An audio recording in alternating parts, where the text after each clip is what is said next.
नमस्कार, प्रभात खबर के digital platform पर स्वागत है। हेल्थ इज़ वेल्थ के आज के अंक में हम बात करेंगे किडनी बीमारी पर। किडनी तेज़ी से बढ़ रही है और हमें लोगों को आगाह करना है। आखिर में यह बीमारी कितनी तेज़ी से बढ़ क्यों रही है, वजह क्या है और इसके निदान क्या है, इसके लिए हमने आज स्टूडियो में आमंत्रित किया है ऑर्किड मेडिकल सेंटर की नेफ्रोलॉजिस्ट डॉक्टर शालिनी प्रिया जी को। मैम, आपका बहुत स्वागत है।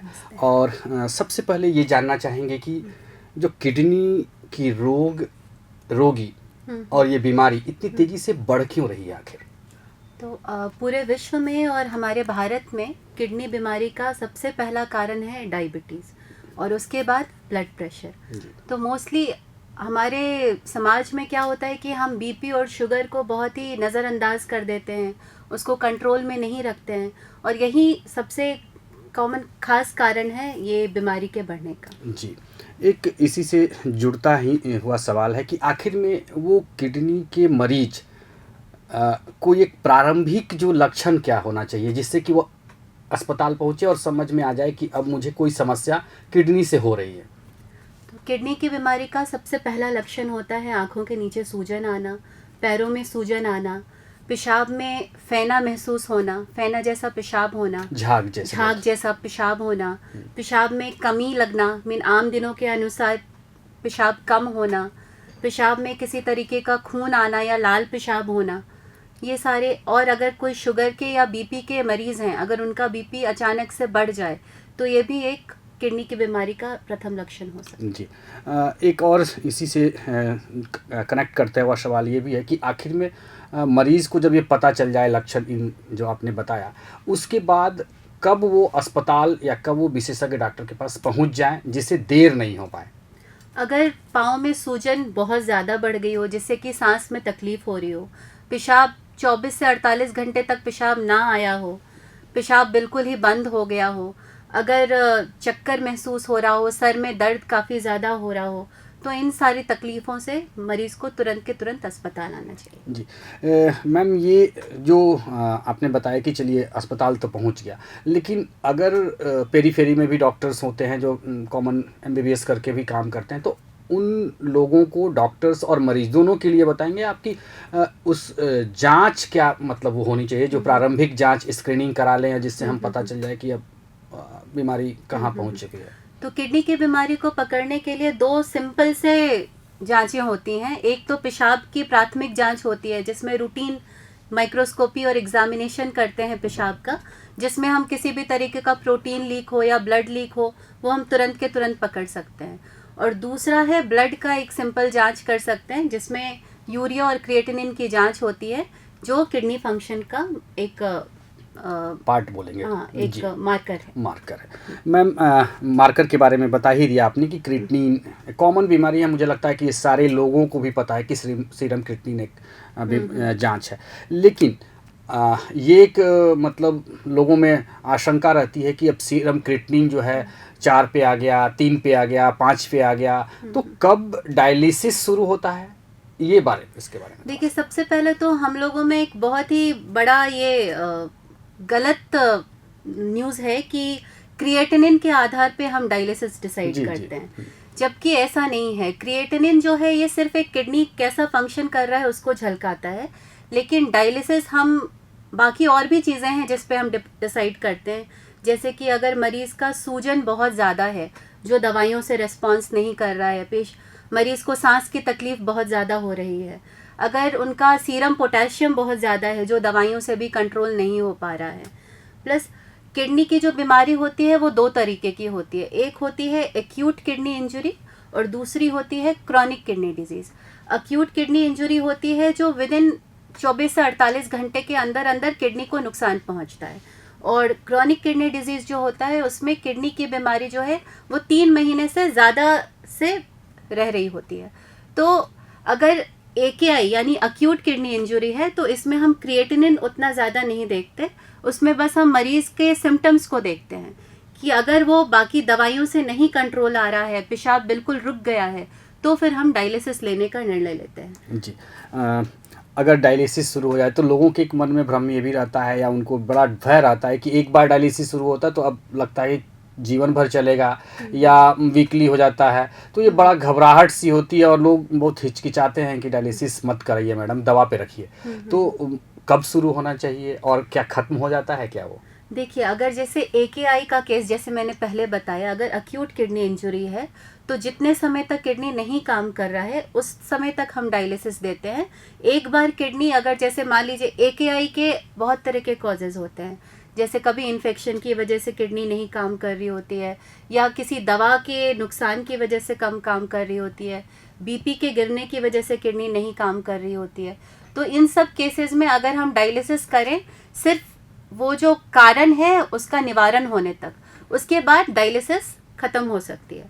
पर जो CKD पेशेंट्स होते हैं जिनकी किडनी 10% से कम काम कर रही होती है, उनमें लगभग हमेशा ही रेगुलर डायलिसिस की उनको ज़रूरत पड़ती है। जी, एक तो सबसे जो हम लोग पढ़ते भी हैं सुनते भी हैं कि किडनी की बीमारी की बड़ी वजह जो है वो अनावश्यक रूप से पेन किलर लेना या अन्य दवाओं का सेवन करना है। कहाँ तक सहमत है मैम इस पे आप? बिल्कुल सही बात है। ये आजकल पेन किलर जो है बहुत ही इजीली जगह जगह हर दवा के दुकान पे अवेलेबल है, तो इनका भी सेवन बिल्कुल बहुत ज़्यादा मात्रा में करना एक कारण है किडनी को नुकसान पहुंचाने का। प्लस आजकल बहुत सारी ऐसी दवाइयां हैं, ऑल्टरनेटिव दवाइयां हैं, आयुर्वेदिक, होम्योपैथिक, जिनमें ऐसी मिलावटें होती हैं जिसकी वजह से भी किडनी का नुकसान पाया गया है। जी जी, एक तो आपने बताया ही कि बीपी और शुगर एक बड़ा कारण है, बड़ी वजह है आपका किडनी की बीमारी का।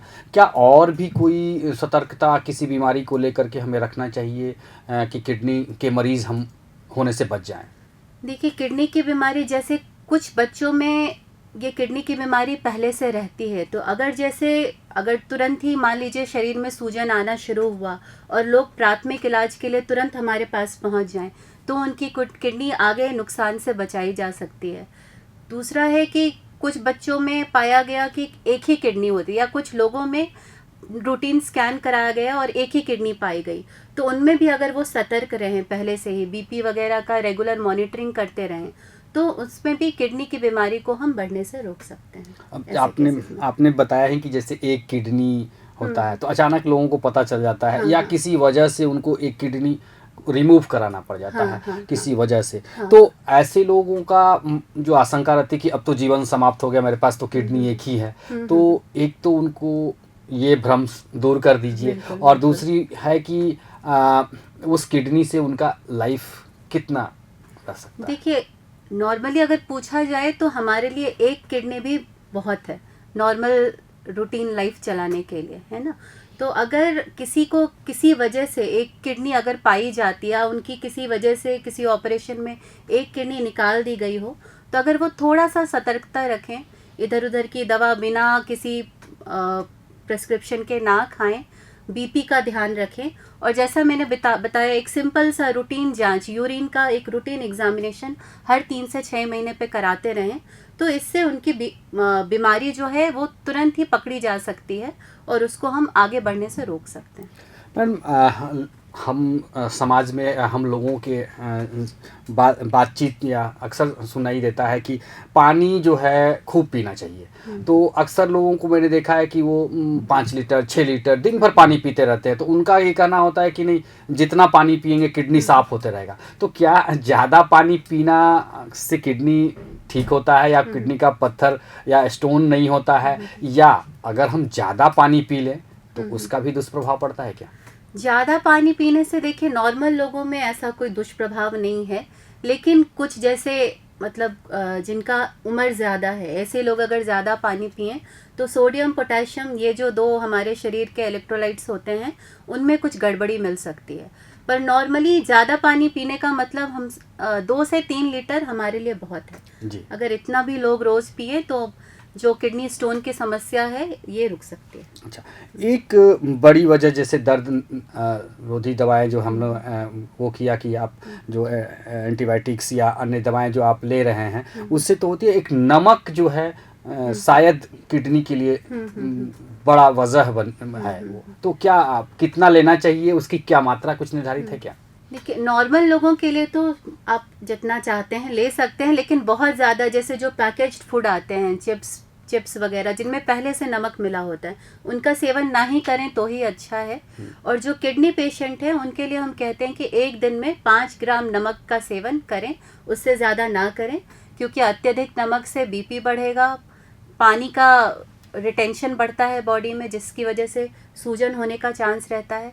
तो किडनी पेशेंट्स के लिए ज़रूर रेस्ट्रिक्शन है नमक का, पर नॉर्मल लोगों के लिए आप जितना आपको ठीक लगे उतना खा सकते हैं। अच्छा। ऐसा कुछ एक और आजकल बाजार बन गया है, जैसे कहें तो पिंक सॉल्ट खाइए, लो सॉल्ट खाइए, नमक की वैरायटीज आ गए हैं। तो क्या ये वैरायटीज हमारे स्वास्थ्य के लिए सही में वो लाभकारी हैं या ये बाजार है सिर्फ?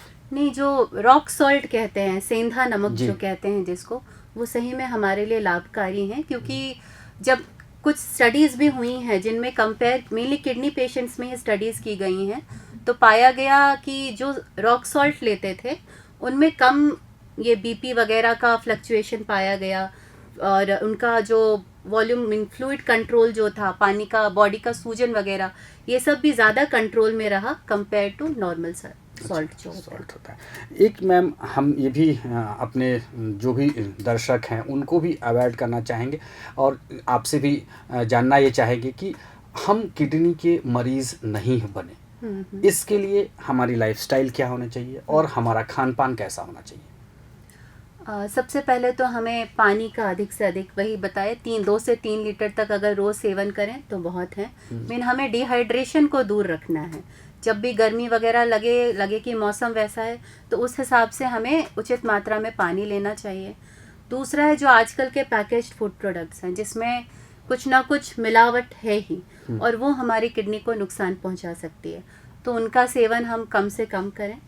तीसरा है जो हमारा ये ईज़िली जो हमें दर्द की दवाइयाँ और ये सारा कुछ जो अवेलेबल है, एंटीबायोटिक, अपनी मर्ज़ी से हमें दवाइयों का सेवन नहीं करना चाहिए। बाकी खान पान में जितना हो सकता है फल सब्जियों का सेवन करें, इतना करें तो मुझे लगता है कि हाँ, किडनी के रोग से हम दूर रह सकते हैं।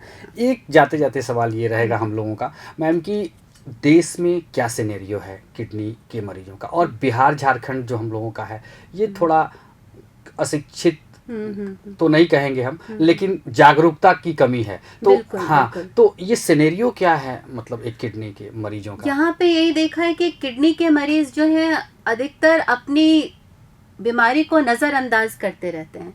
वो जल्दी हमारे पास नहीं आते, या जल्दी वो उसके लिए इलाज नहीं लेते हैं। इस वजह से उनकी बीमारी इतनी ज़्यादा बढ़ जाती है, जब हमारे लिए भी मुश्किल हो जाता है उनको डायलिसिस से दूर रखना। तो अगर वो थोड़ा सा जागरूक बने, अपना शुगर और बीपी का कंट्रोल रखें, हर रेगुलर इंटरवल पे मिलते रहें, किसी नेफ्रोलॉजिस्ट या फिजिशियन से भी मिलते रहें, अपनी किडनी फंक्शन की जांच कराते रहें, तो मुझे लगता है कि वो इस चीज़ से थोड़ा दूर रह सकते हैं। बाकी खान पान में तो वही जैसा मैंने बताया, पानी का सेवन, और जो चीज़ें हमें छोड़नी चाहिए, दूर रहना चाहिए जिन चीज़ों से, तो उन चीज़ों का हम सेवन ना ही करें तो अच्छा। तो आपने देखा कि मैडम ने कितनी सटीक और सही जानकारी सरल शब्दों में हम लोगों को दी। तो हमको ये इन्होंने बताया कि कैसे हम कुछ अपनी रूटीन जो दिनचर्या है उसमें हम बदलाव कर सकते हैं, अपने खान पान पे, और जो अनावश्यक दवाओं का सेवन जो है उनसे बचें, तो हम अपनी किडनी को स्वस्थ रख सकते हैं। अगले अंक में हम फिर किसी एक नए डॉक्टर के साथ होंगे, तब तक के लिए बहुत बहुत धन्यवाद। प्रभातखबर.com, विश्वास वही, रफ्तार नहीं।